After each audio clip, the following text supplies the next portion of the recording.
What's up ladies and gents, you probably thought I'd be covering more of the smuggler pet content in this video, but something a little more pertinent has just come up. You see, some of the weapon beta adjustments were leaked in update 203, and instead of Overkill taking them out again, they've officially added them in the hotfix patch notes. I think this was the right decision overall, but right now, these weapons really stand out amongst the crowd as very powerful. In the game's current iteration, there's one weapon in particular that looks like it could be the best in the game in the right hands. This video is going to be focusing on this beast of a weapon in just a moment, but before that I want to say a few words on the early beta adjustments as a whole, as I think they tell us a couple of things about the eventual planned beta.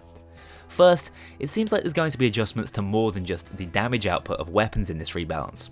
Although that and fire rate are clearly the simplest methods Overkill plans to utilise in order to bring underperforming weapons up to standard.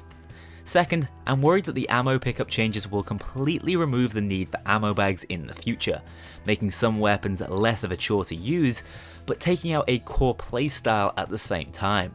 And thirdly, Overkill currently underestimates the performance level of certain weapons.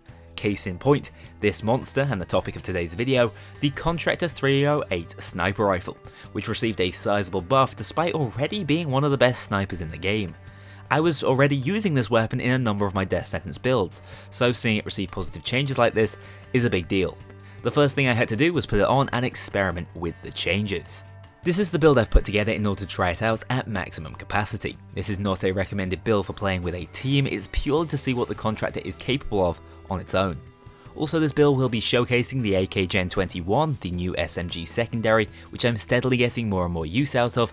It's got crazy high ammo pickup, above average DPS, as well as laser beam accuracy and stability, making it one of the most reliable secondary weapons in the game, ideal as a sidearm when sniping, even if your sniper has just been buffed to the moon. Some of these skills I'll be mentioning later on, but for now, just know this is very much my standard anarchist death sentence setup. So, onto the Contractor itself. What were Overkill thinking? First things first, damage increased from 160 to 200. There are two important breakpoints you should try and remember when it comes to damage, 255 and 480. 255 allows you to one-shot heavy SWATs, the most common enemy type on harder difficulties, whilst 480 is key as it allows you to one-shot headshot medics and tasers.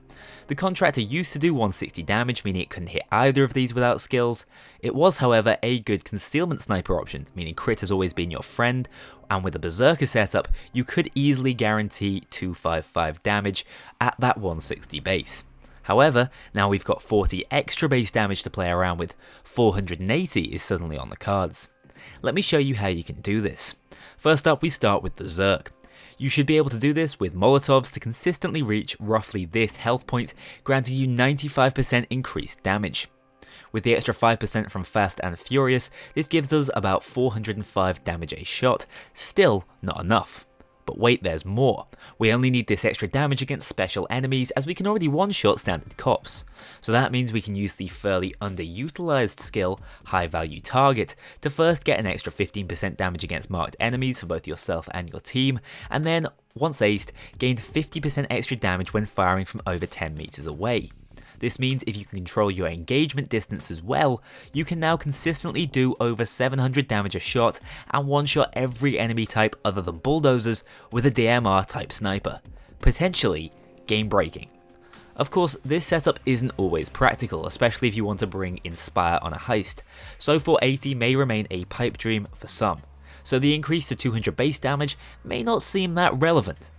But even at its least impactful, this buff offers the extra damage needed to dispatch of dozers, multiplying tremendously when you land a crit and saving you a lot of precious time and ammunition.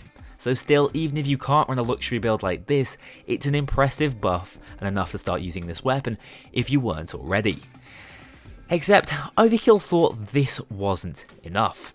They decided to also increase the fire rate to 200 from 150. Admittedly, at this point I'm still getting used to the new firing rhythm, so my accuracy has suffered, but being able to fire an extra 50 shots per minute, almost an additional shot a second, is pretty crazy if you ask me, and again a big buff to its DPS. Oh, and just to make it even easier to keep those shots on target now they're coming out faster, it came with a small weapon kick reduction as well.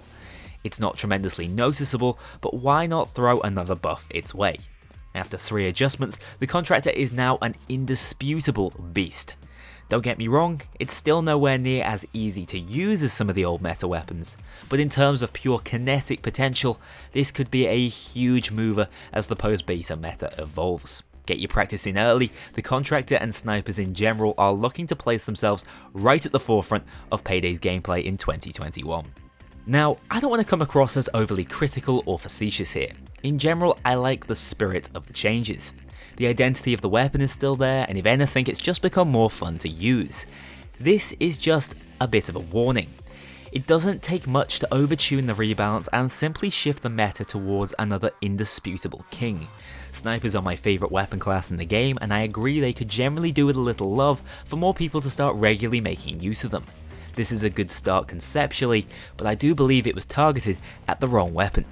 I was already struggling to make excuses for myself to use the range hitter from the Gunslinger DLC over the Contractor, and now I really don't see the point in it. The Contractor is simply superior.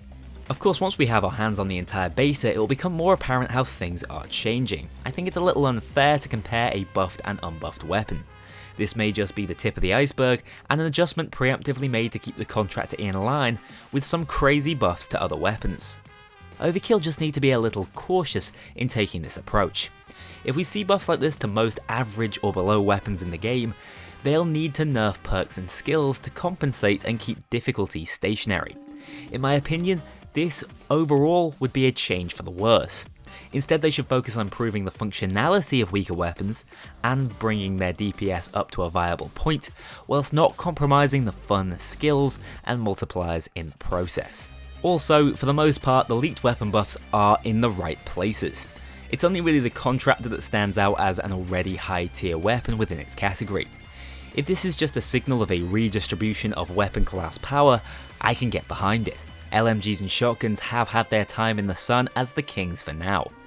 I just want to remind everyone that snipers are legitimately already very good, and if Overkill overtunes them and people learn how to use them a little better, the meta is going to turn into ludicrously high DPS grey spawn killing and abusing the fact snipers can literally shoot through walls. What we want to see from the rebalance is a viability across the board and variety being preferred to conformity. I don't want to see LMGs butchered, they're great fun to use, but they should fit a gameplay niche instead of being indisputably the best at everything.